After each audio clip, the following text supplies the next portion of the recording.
역사를 전해드려서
오늘 우리에게 주신 하나님 말씀은 이사야서 40장 1절과 2절 말씀 드리겠습니다.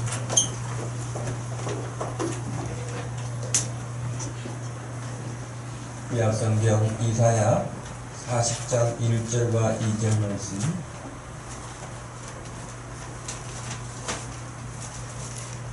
찾으셨으면 한 목소리로 말씀을 듣습니다. 너희 하나님이 이르시되 너희는 위로하라. 내 백성을 위로하라. 너희는 예루살렘의 마음에 닿도록 말하며 그것에게 외치라. 그 노역의 때가 끝났고 그 죄악이 사함을 받았느니라. 그의 모든 죄로 말미암아 여호와의 손에서 벌을 배나 받았느니라 할지니라 하시니라. 아멘. 1절 말씀에 너희 하나님이 이르시되 너희는 위로하라. 내 백성을 위로하라고 말씀하시는 내용을 근거로 해서 위로하시는 하나님을 5번째 시간 말씀을 전하겠습니다. 이사야서는 여러분 66장으로 구성이 되어 있습니다. 66장으로 구성이 되어 있는데 이 이사야가 활동하던 그 시기가 이제 북쪽 이스라엘은 이미 우리 남한하고 북한하고 비슷해요. 그래서 북쪽은 이스라엘이 10지파가 있었는데 먼저 망했고요. 722년에 망했습니다. 근데 조금 더 버텼었지만 남쪽 유다가 586년에 멸망을 합니다. 그래서 이제 남북이 다 나라를 빼앗기고 마는 것이죠. 그게 큰 나라도 아닌데도 불구하고 그 나라까지도 결국에는 빼앗기고 없는 것입니다. 북쪽 이스라엘이 나라를 빼앗길 때는 그 지역 패권을 아수르라고 하는 나라가 가지고 있었고요. 그 아수르를 무너뜨린 나라가 바벨론입니다. 그 바벨론이 이제 그 지역을 완전히 다 정복하게 되면서 남쪽 유다도 이제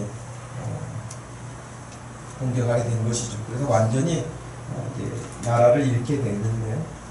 그리고 나라를 잃어서 국권만 잃는 것이 아니라 우리나라도 일제에 찬탈을 당했을 때에 고통이 있었던 것처럼 똑같습니다. 외국으로 끌려가게 되고 끌려가서는 다 허드렛 일을 하는, 물론 고위직에 오른 사람들도 있잖아요. 다니엘처럼 느헤미야처럼 이런 사람들도 있지만은 그런 사람들은 아주 극소수에 해당한 귀족들에 해당하고 나머지는 전부 다 그 나라의 허드렛 일을 해야 하는 노예 신세가 되는 것이죠. 바벨론의 포로가 되어버린 이런 사람들에게 오늘 말씀이 전해지는 거예요. 이사야는 이제 66장을 크게 두 가지로 나누는데, 크게는 하나님의 심판을 선포합니다. 1장에서 39장까지 내용이 그거예요. 계속 심판을 이야기해요. 그 심판의 이유는 뭐 다른 거 없어요. 하나님의 말씀을 불순종한 것이죠. 우상숭배에 빠지는 것이죠. 또 한 가지는 이제 우리가 읽었던 40장부터는 60장까지, 사실은 55장까지고 56장부터 66장까지 또 다른 부분이긴 하지만 큰 범위로 선정을 해서 이제 이스라엘이 포로 70년을 마치고 난 이후에 어떻게 회복할 것인가, 그 회복에 대한 부분들을 약속해 주시는데, 이 회복은 단순히 이스라엘 사람들이 포로에서 바벨론에서 돌아오는 것이 아니라 그것도 있지만 더 나가서 궁극적으로 우리 21세기를 살고 있는 저와 여러분들에게도 이 말씀이 해당할 수 있는 내용이 이 이사야 40장 이후에 속해 있는 거예요. 만약에 그런 것이 아니라고 한다면 우리가 구약의 이스라엘의 역사처럼 다른 나라의 역사를 우리가 굳이 공부할 필요가 없지 않겠습니까? 그러니까 여러분, 하나님이 심판을 선포하시고 심판을 해가시되 그냥 몇 대 종아리를 때리시는 일로 끝나는 게 아니라 완전히 나라를 빼앗기고 주권을 잃게 하고 노예가 되게 하는 아주 비참한 상황에 떨어지는 것이잖아요. 왜 하나님이 그토록까지 하셨을까? 여러분, 그 일을 우리가 좀 더 알기 위해서는 이사야서 1장으로 가보는 게 좋을 것 같아요. 이사야서 1장을 펴보시기 바랍니다.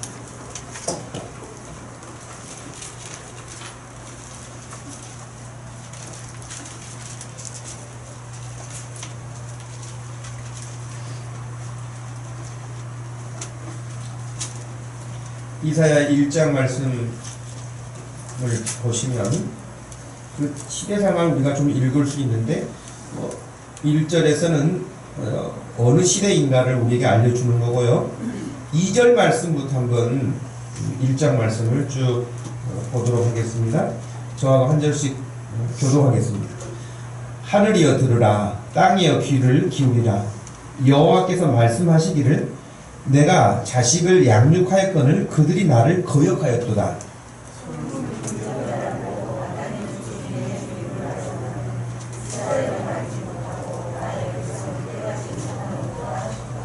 슬프다, 범죄한 나라요, 허물진 백성이요, 행악한 종자요, 행위가 부패한 자식이로다. 그들이 여호와를 버리며 이스라엘의 거룩하신 이를 만홀히 여겨 멀리하고 물러갔도다.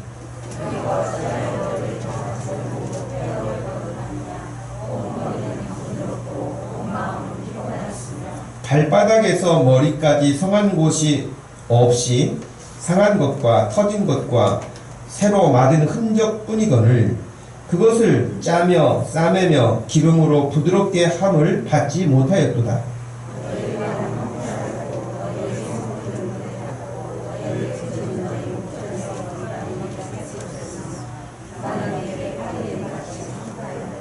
딸 시온은 포도원의 망대같이 참외밭의 온도막같이 에워싸인 성읍같이 겨우 남았도다.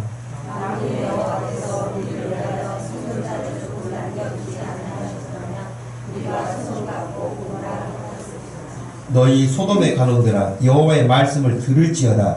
너희 고모라의 백성아 우리 하나님의 법에 귀를 기울일지어다.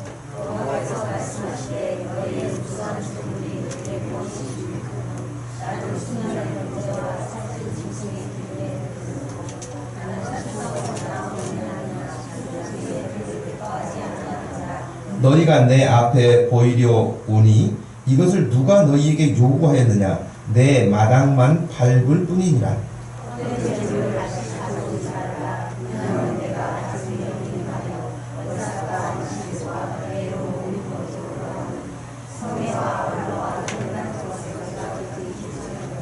내 마음이 너희의 올삭과 정한 절기를 싫어하나니 그것이 내게 무거운 짐이라. 내가 지기에 곤비하였느니라.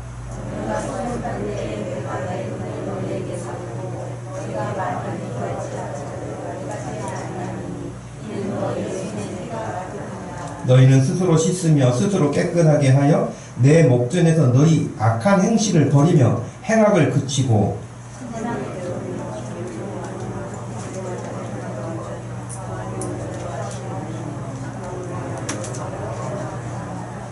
여호와께서 말씀하시되 오라 우리가 서로 변론하자. 너희의 죄가 주홍 같을지라도 눈과 같이 희어질 것이요 진홍같이 붉을지라도 양털같이 희게 되리라. 다같이 읽습니다. 너희가 거절하여 배반하면 칼에 삼켜주리라. 여호와의 입의 말씀이니라. 아멘. 우리가 물론 31절까지 읽지는 않았습니다만은 같은 내용이에요. 그러니까 지금 이사야가 선지자로 하나님의 말씀을 들고 백성들에게 외칠 때에 이런 상황입니다. 크게 지금 1장 내용을 통해서 39장까지 혹은 그 시대의 상황을 정리하면 두 가지입니다. 하나는 뭐냐면 하나님을 모른다는 거예요. 하나님을 모른다는 거예요. 제가 여러분에게 여러분은 하나님을 아세요? 라고 하면 무슨 숨겨진 의도가 있을까 해서 좀 머뭇거릴 거예요. 하나님을 모르는 건 아닌데 모른다고 하기도 그렇고 안다고 했을 때는 또 아는 것이 조금 너무 부족한 것 같고 그래서 아마 대답하기가 주저하게 될지도 몰라요. 근데 제가 여러분에게 그럼에도 불구하고 여러분 하나님을 아세요? 라고 묻는다면 여러분의 대답은 뭘까요? 굉장히 조심스러워서 알기는 아는데 조금 알아요. 아마 이런 사람도 있을 거고 글쎄요 라고 말할 수도 있을 것 같아요. 그런데 여러분 지금 우리가 읽었던 이 1장 말씀 다 여러분이 보셨지만 하나님이 직접 이렇게 말씀하시지 않았습니까? 소는 그 임자를 알고 나귀는 그 주인의 구유를 알건만은 이스라엘은 알지 못하고 나의 백성은 깨닫지 못하는 거예요. 한마디로 소나 나귀만 또 못하는 거예요. 소도 나귀도 다 주인을 알아보는데 내 백성만 나를 모른다. 하나님을 모른다는 거예요. 이것이 가장 큰 중요한 한 가지고 또 한 가지가 있어요. 그건 뭐냐면 하나님을 안다고 해요. 그 사람들이 이스라엘 사람들이. 그래서 그들이 하나님을 알기 때문에 한 행동이 있어요. 그게 뭘까요? 지금 우리가 읽었던 이 말씀에 의하면 이스라엘 백성들이 하나님을 모른다고 하지 않아요. 하나님은 지금 너희들이 나를 모른다, 깨닫지도 못한다 그렇게 말씀하셨지만 정작 본인들은 하나님을 안다고 생각했어요. 그래서 그들이 했던 일이 있어요. 뭐죠? 안식일을 지키고 절기를 지키고 제물을 갖다 드리고 제사를 드리는 거예요. 오늘날로 말하면 예배를 드리는 거예요. 근데 그렇게 예배 드리고 제사 드리고 제물을 가지고 오고 헌금을 하고 하는데 하나님이 이야 기쁘다 그렇게 하지 않으시고 뭐라고 하셨어요? 내가 그거 싫어한다.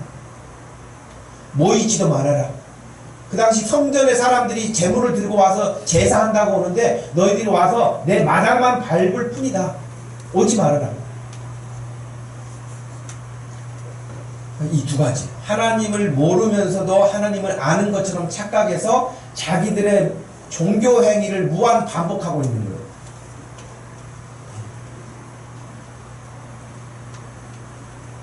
한마디로 헛된 예배를 반복하고 있는 것이죠. 그러면 그들이 진짜 하나님이 지적하신 대로 하나님을 알지 못한 걸까? 진짜 그들이 헛된 예배를 드린 걸까? 그렇습니다. 그 증거가 있어요. 뭘까요? 진짜 하나님이 말씀하신 대로 하나님을 모르고 깨닫지도 못하고 헛된 예물을 드리고 헛된 안식일을 지키고 헛된 절기를 지켰던 것이 사실이었던 증거가 있어요. 오늘 우리가 읽었던 부분, 지금 방금 같이 읽었던 이사야서 1장 말씀에 그 답이 다 나와 있습니다. 예를 들면 17절 말씀에 선행을 배우며 정의를 구하며 학대받는 자를 도와주며 고아를 위하여 신원하며 과부를 위하여 변호하라 하셨느니라. 그런데 전혀 하나님을 안다, 하나님을 예배한다 하면서도 하나님이 말씀하신 이런 약자들, 어려움에 있는 자들에 대해서 전혀 돌아봄이 없고 오히려 더 가지고 있는 권력이나 자기의 위치에서 그들을 착취하는 이런 일이었거든요.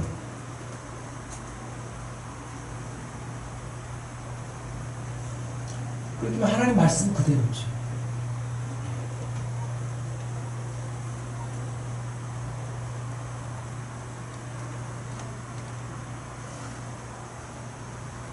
이 일을 생각한다면 사람이 어떻게 한번 세팅이 돼버리면 그냥 그걸로 쭉 밀고 가버리는 게 아닐까, 그런 두려운 생각도 있어요. 어렸을 때 자기가 보고 자란 것이 그냥 자기의 생활이 되고 습관이 되고 가치관이 되어가지고 쭉 그렇게 가버리는 거예요. 그래서 굉장히 중요한 부분입니다.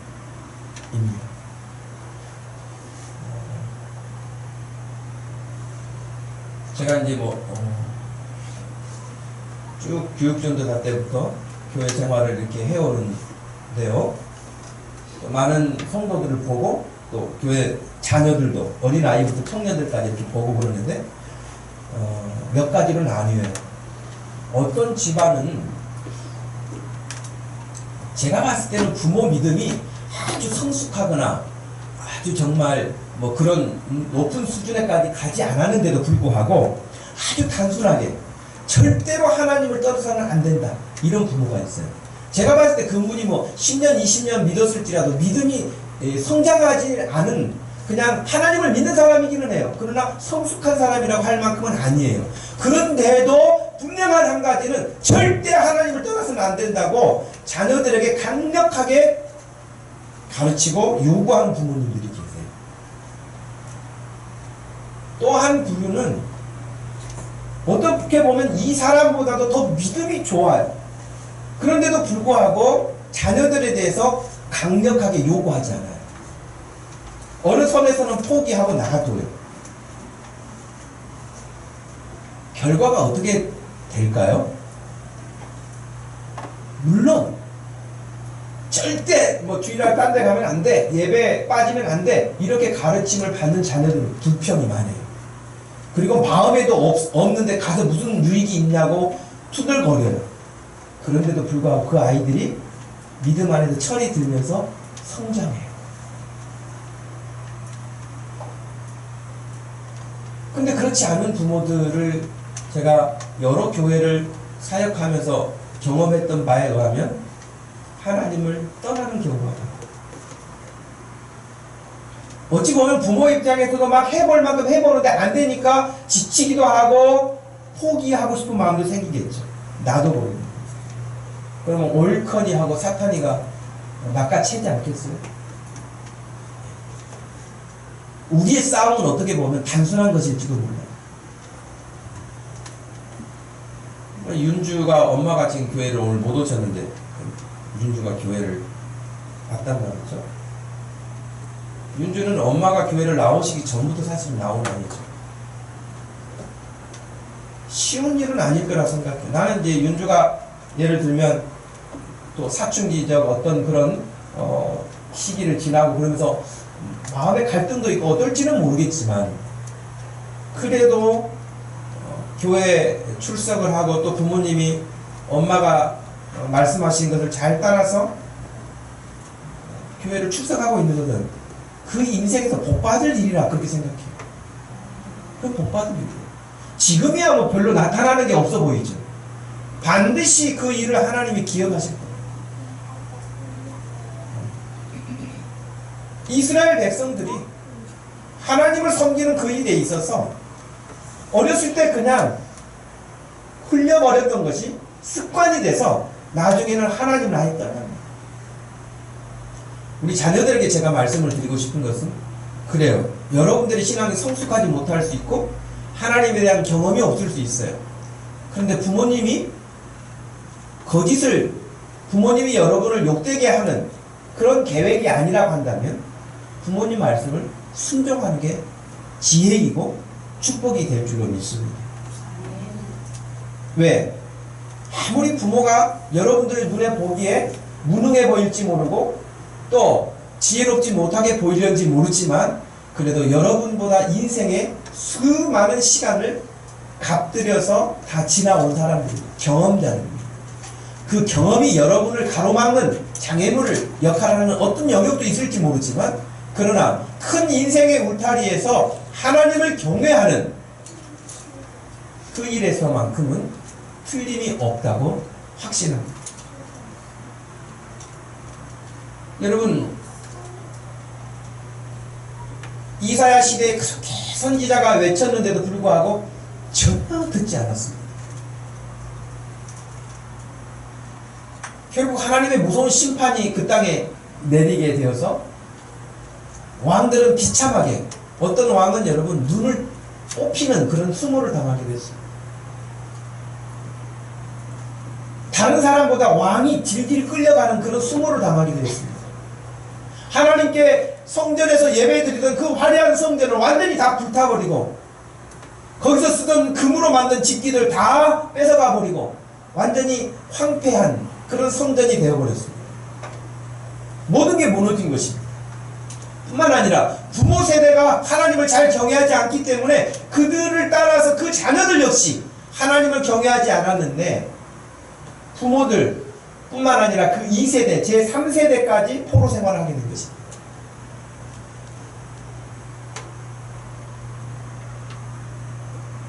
나중에 여러분 느헤미야 1장에 보면 기도하는 장면이 나와요. 예루살렘의 사로잡힘을 면하고 남아있던 사람들에게 그 고향을 느헤미야가 바벨론에 살고 있을 때에 고향을 다녀온 친구들에게 물어보니 황폐하고 무너지고 거기는 약한 자들만 몇 거하는 너무 보잘것없는 성읍이 됐다고 하는 소식을 듣고 하나님께 너무 슬퍼서 그가 금식하며 기도하지 않습니까? 그때 기도하는 장면에 이런 내용이 나옵니다. 내가 이 말을 듣고 앉아서 울고 수일 동안 슬퍼하며 하늘의 하나님 앞에 금식하며 기도하여 이르되 하늘의 하나님 여호와 크고 두려우신 하나님이여 주를 사랑하고 주의 계명을 지키는 자에게 언약을 지키시며 긍휼을 베푸시는 주여 간구하나이다. 이제 종이 주의 종들인 이스라엘 자손을 위하여 주야로 기도하오며 우리 이스라엘 자손이 주께 범죄한 죄들을 자복하오니 주는 귀를 기울이시며 눈을 여시사 종의 기도를 들으시옵소서. 나와 내 아버지의 집이 범죄하여 주를 향하여 크게 악을 행하여 주께서 주의 종 모세에게 명령하신 계명과 율례와 규례를 지키지 아니하였나이다 라고 회개합니다. 자기의 죄만 회개하는 게 아니라 부모 세대까지 자기가 이야기하면서 하나님의 말씀에 불순종했던 것을 회개합니다.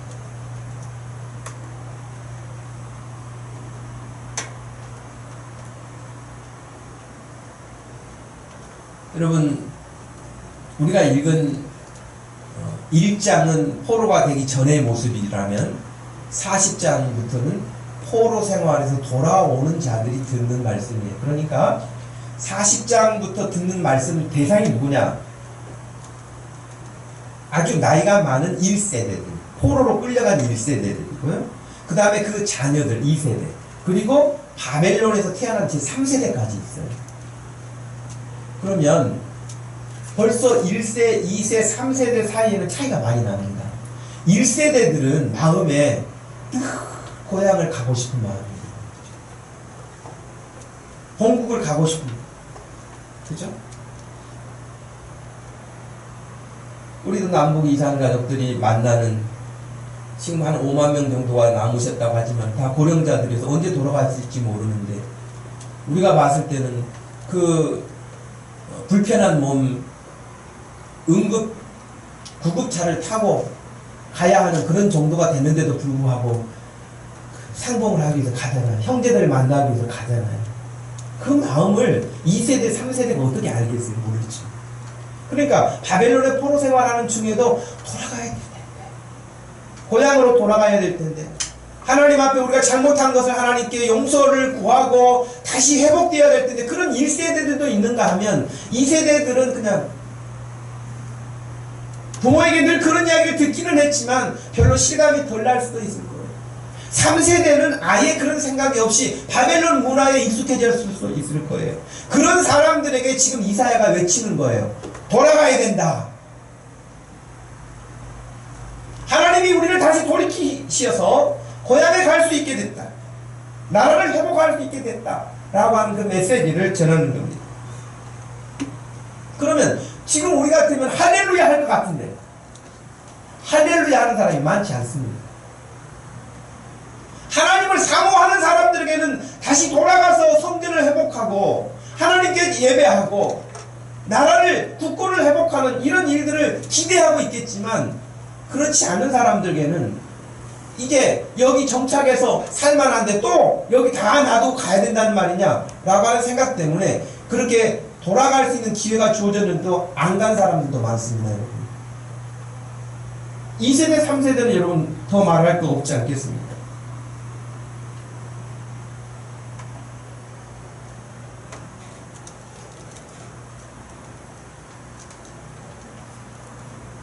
이 사람들은 한마디로 제가 말한다면 여전히 하나님을 모르는 사람들이고 하나님 앞에 사명이 없는 사람들의 인생이죠. 아까 읽었던 이사야 1장 말씀에서도 역시 그들 마찬가지예요. 사명이 없는 사람들이고 하나님을 모르는 사람들이지 않겠습니까? 하나님을 안다면 하나님이 원하시고 하나님이 기뻐하시고 하나님이 말씀하신 것을 따라서 사는 것이 원칙일진데, 하나님을 안다 하면서 하나님께 제사하고 예배한다 하면서도 전혀 그 제사 행위를 반복할 뿐이지 하나님의 말씀이 내 삶에 전혀 침투되지 않는,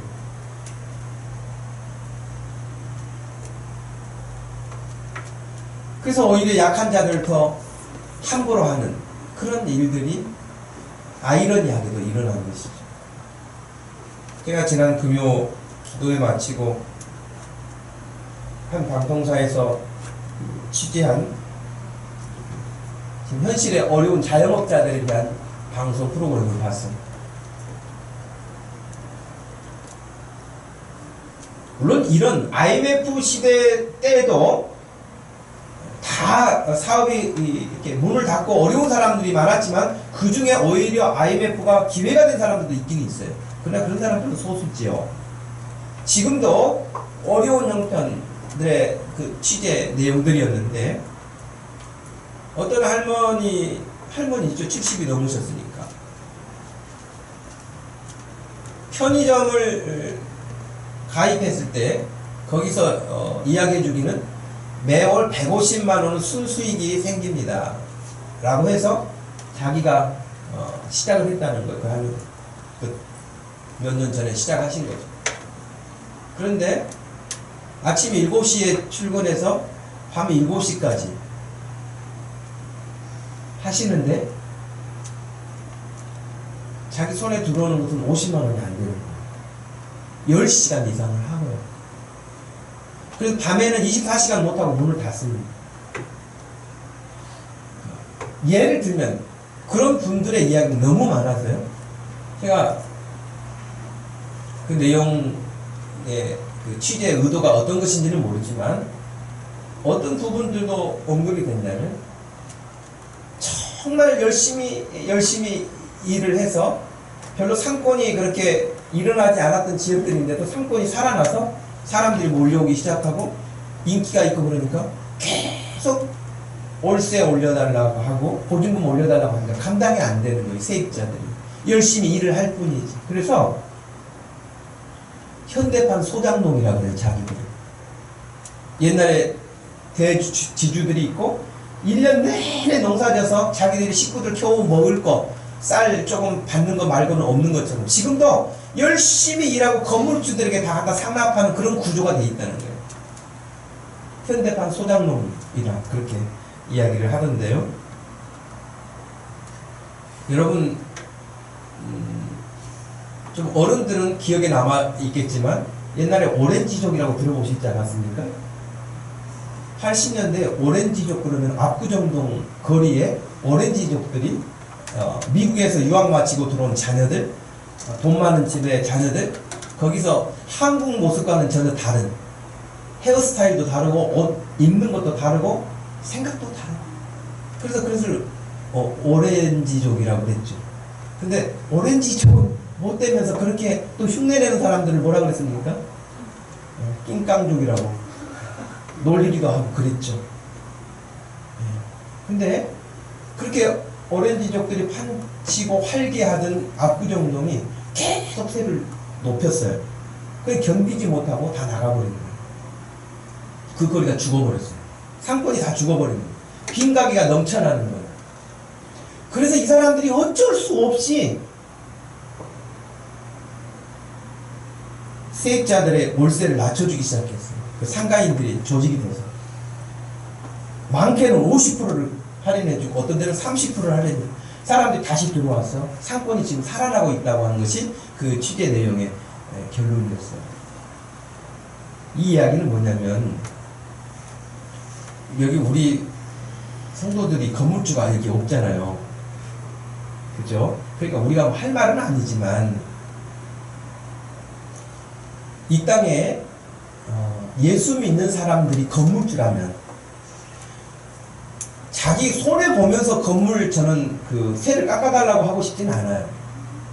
그러나 손해를 보지 않는다면 손해를 보지 않고 자기가 예를 들면 한 달에 1,000만 원을 수입을 얻는 사람이었다고 한다면 500만 원으로 내려도 사는데 지장이 없다면 세입자들 열심히 일하는 그들을 긍휼히 여기고 베풀 수 있는 그런 인품이 되야 된다.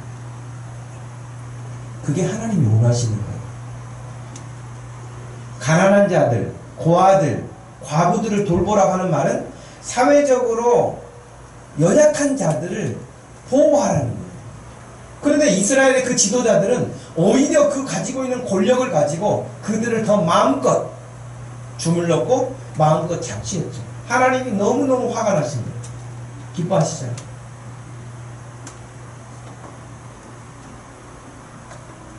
혹간의 사람들은 우리가 뭐 사회주의입니까? 자본주의인데 자본주의에서 그것도 못하면 무슨 자본주의입니까? 그렇게 말하지만 그래서 우리 개신교, 기독교가 종교개혁이 일어났을 때 그 종교개혁자들의 직업윤리, 경제윤리 가운데 이 프로테스탄트의 기업윤리, 그것은 하나님이 말씀하신 이런 내용들을 기본하고 있는 거예요.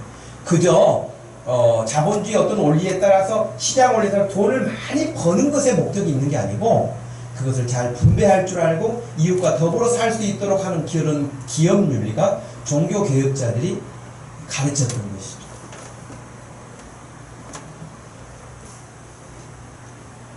우리가 살아가는 삶의 지금 환경이 그러지 않습니까? 다 어렵죠.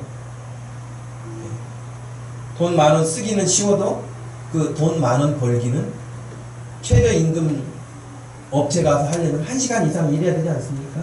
10,000원 벌려면 10,000원 가지고 여러분 들고 쓰려고 하면 그거 어디다 쓰겠어요? 그러나 벌기는 어려워요. 여러분 남강 이승훈이라고 하는 분은 우리 민족사에서도 잘 알려진 좋은 교육자이기도 하지만 또 좋은 신앙인이기도 했습니다.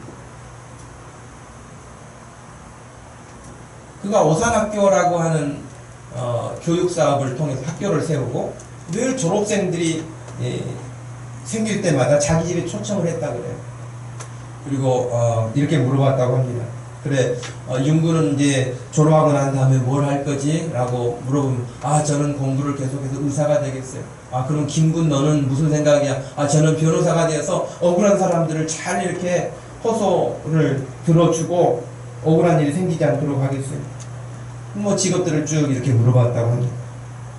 병 고치는 사람, 뭐 의사, 변호사, 뭐 또 과학자, 뭐 다 여러 가지 자기 꿈들을 이야기하면은 흐뭇한 모습으로 지켜본 이승훈 그 선생님이 그래 하여튼 좋은 생각을 품었다고 이야기를 하면서 그들을 격려하면서 어쨌든 여러분이 가진 꿈을 꼭 이루기를 바라고 슬픈 이 나라를 위해 봉사하는 일꾼이 되어주기를 바란다고 하는 것이 늘 마지막 당부였다고 해요.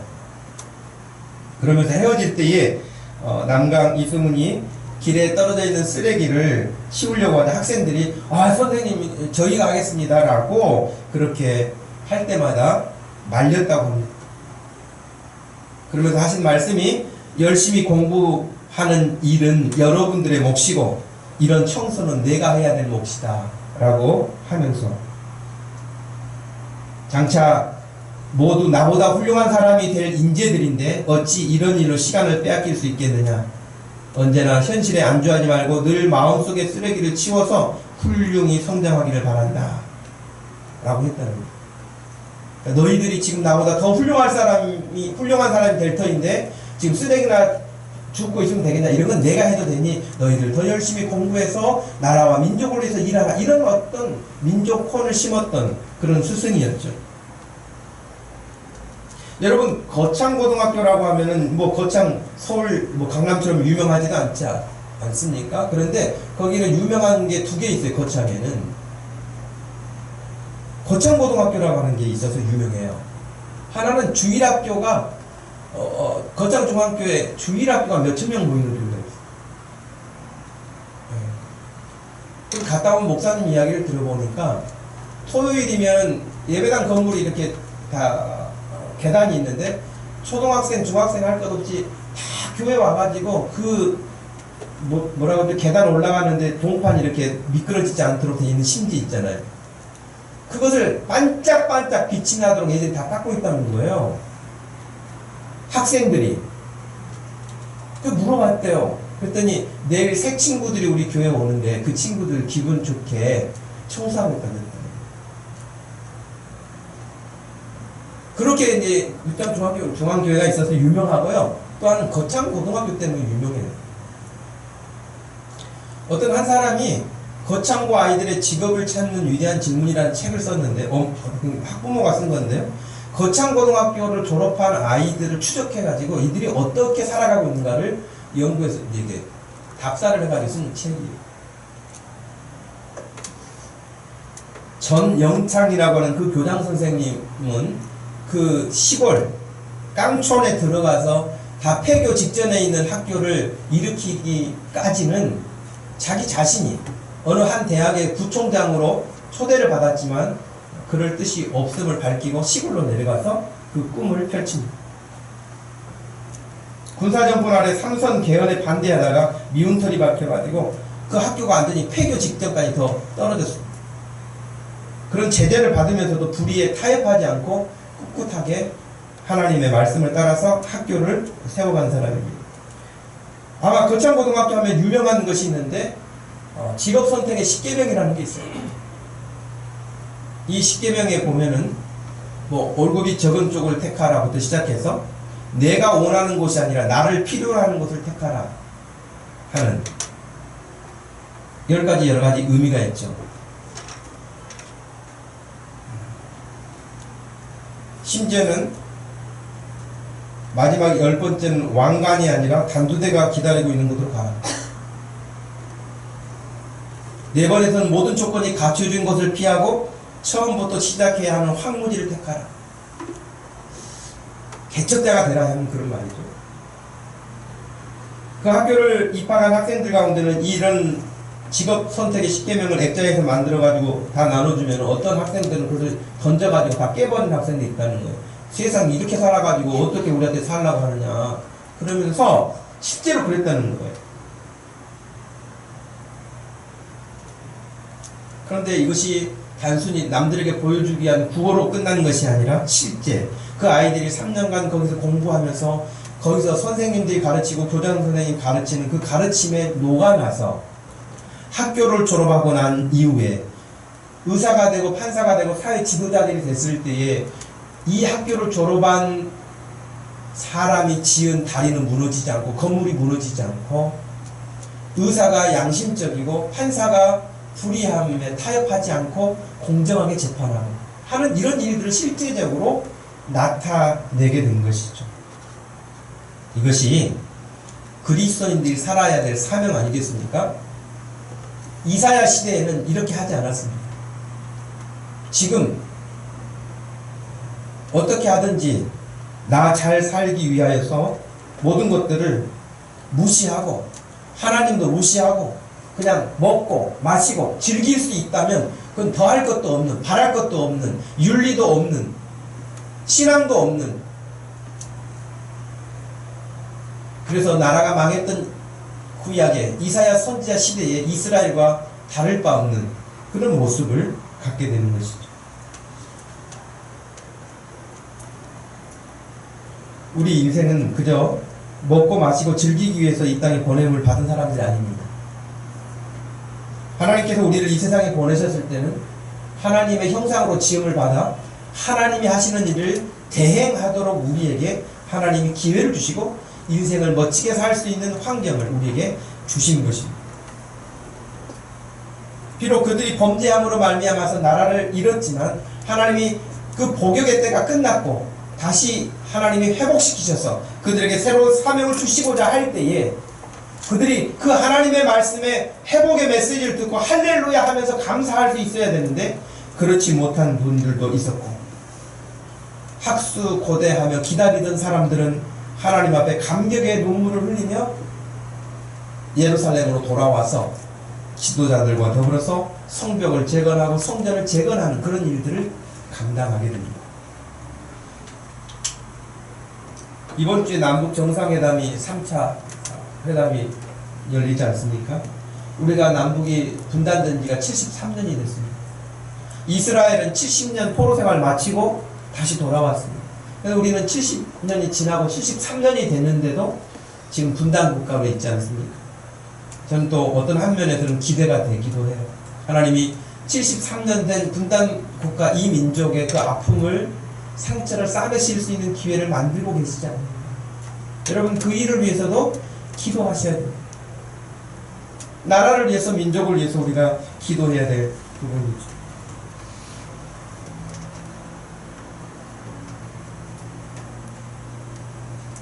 복역의 때가 끝났다라고 말씀했잖아요. 감옥 생활의 죄값을 다 치루었다 그런 뜻이죠. 죄값을 다 치루었다. 서두에 말씀드린 것처럼 이것이 구약 이스라엘 사람들의 이야기로 끝난다면 오늘 우리에게 무슨 의미가 있겠느냐고 했었는데 여러분 신약성경 마태복음에서 6번을 구약성경을 인용하는 중에 이사야서를 인용하는데요. 세례 요한이 가장 먼저 인용했던 말씀이 이사야 40장 말씀이에요. 우리가 다 끝에까지 읽지 않았습니다만은 예수님도 마찬가지로 구약성경 이사야서를 제일 많이 인용하셨어요. 그러면 이 구약성경 이사야에서 40장 이후에 예루살렘이 회복되어지고 이스라엘이 회복되어지고 그들의 죄악의 모든 것들이 용서받았다고 하는 그 이야기는 예수 그리스도로 말미암아 저와 여러분의 죄와 인류의 모든 죄악들을 용서받게 하시는 하나님의 길이 있다고 하는 것을 알리는 메시지인 거예요.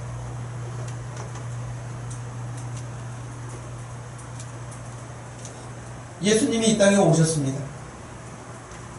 그 누구도 어찌할 수 없는 그 죄값을 그 예수 그리스도가 대신 치르시겠다고 오셨고 그 아들을 하나님이 보내셨고 그 보내신 하나님 아버지의 뜻을 따라서 한 번도 불순종한 것 없이 온전하게 그 뜻을 이루셔서 저와 여러분이 오늘 예수라는 이름 때문에 이 자리에 모이고 예수라는 이름 때문에 살고 영원히 하나님과 생명을 함께 교류하며 영생함을 얻도록 하게 하시는 하나님의 놀라운 섭리가 임하게 되는 것입니다. 이사야 선지자는 단순하게 바벨론의 포로들에게만 메시지를 전하는 것이 아니라 21세기에 살고 있는 저와 여러분들에게도 너희들의 죄 때문에 영원히 멸망당하는 그 사망의 음침한 골짜기에서 예수 그리스도로 너희를 구원하시고 회복하시고 죄값을 다 갚으셨다고 우리에게 선포케 하시는 메시지인 것입니다. 혹한 여기 살면서 우리가 이 시대를 살면서 힘들고 어려운 일을 만났을 때 내가 하나님 앞에 뭔 죄를 많이 져서 그런가, 그런 식으로 하나님이 우리 죄값을 치르셨다면 우리는 다 진즉 죽었을 거예요. 여러분의 죄값 때문에 여러분이 지금 고난당한다고 생각하지 않습니다. 여러분들이 하나님 앞에 뭔 죄를 크게 졌기 때문에 여러분의 사업이 잘 안된다거나 가정이 어렵다거나 경제가 힘들다거나 그렇지 않습니다. 그 여러분이 하나님 앞에서 잘못한 죄값은 다 예수 그리스도가 내신 십자가에서 갚아버리셨기 때문에 그것은 더 이상 하나님이 묻지 않습니다. 다만 여러분들이 어떤 문제에 있어서 힘들고 어려운 일을 만난 것은 하나님이 그 일을 통해서 여러분들을 더 단련하시는 과정이 될지언정 여러분의 죄값 때문에 여러분을 그렇게 몰아붙이는 일은 없습니다. 이사야가 우리에게 외치는 메시지는 너희의 죄값이 다 지불됐다고 외친 것입니다. 우리 주 예수 그리스도께서 그와 같이 우리의 죄값을 다 지불하셨습니다. 저와 여러분들이 소망 가운데 삶을 살게 된 것은 하나님의 큰 위로가 아닐 수 없습니다. 지금 이 시대를 살면서도 여전하게 죄에 눌려있고 세상에 눌려있고 돈에 눌려있고 여러가지 미래에 불안한 것들에 근심 걱정에 눌려 사는 수많은 사람들, 그들에게 여전하게 하나님은 저와 여러분들이 그들에게 위로의 메시지를 전하는 이사야처럼 메신저가 되기를 소원하신 겁니다. 누구에겐가 그게 자녀일 수도 있습니다. 이웃일 수도 있습니다. 심지어는 부모일 수도 있습니다. 우리는 그 위로를 먼저 받는 사람들이고 그 위로를 다른 사람들에게 전하는 사람이 된 것이죠. 하나님은 오늘 이 아침에 우리에게 이 말씀을 주시면서 너희들이 위로 받을 뿐만 아니라 또 가장 가까이에 있는 자녀들, 부모들, 형제들, 성도들, 이웃들, 친구들, 직장 동료들에 이르기까지 늘 우리가 이사야와 같은 마음과 눈을 가지고 어려움에 지금 짓눌려 있는 사람은 없는가, 힘들어하고 있는 사람은 없는가를 보아서 그들에게 위로자가 되되 우리가 무슨 힘으로 위로가 될 수 있겠습니까? 우리 주 예수 그리스도의 복음을 전하고 그들이 예수 그리스도 때문에 회복되어서 하나님이 주시는 그 참된 위안과 평안과 위로를 누리며 살 수 있는 그런 하나님의 선하신 뜻에 합당하게 쓰임받을 수 있기를 주님의 이름으로 축복합니다. 하나님 아버지 고맙고 감사합니다. 하나님을 알지도 못하던 저희들 아닙니까? 그런데 저희가 하나님을 알 수 있기까지는 수많은 선교사님들이 이 땅에 들어오셔서 생명을 잃어가면서도 복음을 전하셨고 그 복음을 지켜온 우리 선배들이 있었고 그리고 그 복음을 우리에게 이 시대에 여전하게 남겨주셔서 오늘 이 아침에도 이렇게 예배를 드리고 하나님을 향할 수 있고 천국의 소망을 가지고 살게 하시니 감사합니다. 하나님, 이 땅에 힘든 일, 어려운 일, 지치고 우리를 근심케 하는 일들이 늘 다가오지만 우리 주 예수 그리스도 안에서 우리가 새 힘을 얻을 수 있도록 주님께서 함께 내주하여 계시는 성령님으로 말미암아 한 사람도 좌절하거나 쓰러지거나 넘어지지 아니하고 힘을 얻어 하나님 앞에 영광 돌릴 수 있는 그런 이 한 주간이 될 수 있도록 축복하여 주옵소서. 예수님의 이름으로 기도하옵나이다. 아멘. 다 같이 자리에 일어나셔서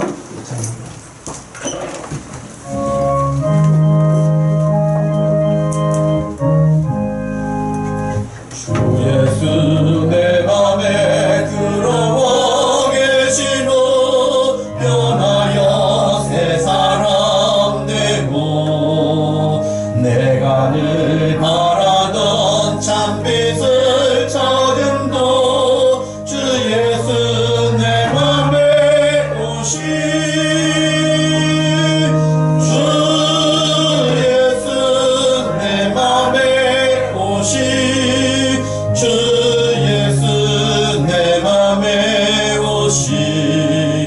물밀듯 내 맘에 기쁨이 넘치는 주 예수 내 맘에 오시 주 예수 내 맘에 들어와 계신 후 망령된 행실을 끊고 머리털보다도 더 많던 내 죄가 눈보다 더 이어졌네 주 예수 내 맘에 오시 주 예수 내 맘에 오시 물밀듯 내 맘에 기쁨이 넘치는 주 예수 내 맘에 오시 내 맘의 소망을 든든히 가지는 주 예수 내 맘에 오시 의심의 구름이 사라져버림도 주 예수 내 맘에 오시 주 예수 내 맘에 오시 주 예수 내 맘에 오시 물밀듯 내 맘에 기쁨이 넘치는 주 예수 내 맘에 오시 사망의 음침한 골짜기 바다가 밝은 빛 오련히 비춰 저 멀리 하늘문 환하게 보임도 주 예수 내 맘에 오시 주 예수 내 맘에 오시 주 예수 내 맘에 오시 물밀듯 내 맘에 기쁨이 넘치는 주 예수 내 맘에 오시 내가 저 전성에 올라가 살기는 주 예수 내 맘에 오시 전성에 올라가 주님을 뵈리니 그 기쁨 비길 데 없네 주 예수 내 맘에 오시 주 예수 내 맘에 오시 물밀듯 내 맘에 기쁨이 넘치는 주 예수 내 맘에 오시 지금은 우리 주 예수 그리스도의 구속하신 구원의 은혜와 우리 하나님 아버지의 극진하신 변함없으신 그 기쁘신 사랑과 성령 하나님의 위로하심과 교통하심과 우리 가운데 임하셔 내주하시는 역사가 오늘도 위로받고 위로하며 살기 원하는 사랑하는 모든 성도들 머리 위에 지금부터 영원토록 함께 계실지어다. 아멘.